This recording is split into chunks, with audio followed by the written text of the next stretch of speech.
The cloud is a metaphor. The power bill is not. Every model you run lands in a windowless building somewhere, drawing current off a grid, and that grid mostly burns something to produce the electricity. The interesting part is what it burns.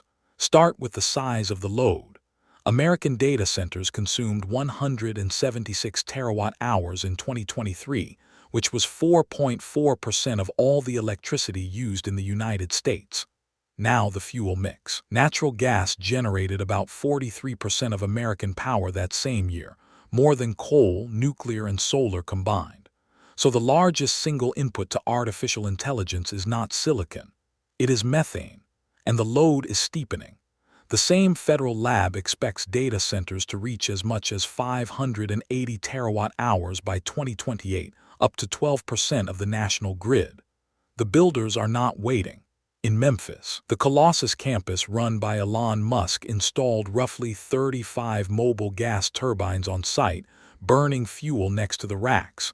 That is what the compute boom looks like on the ground.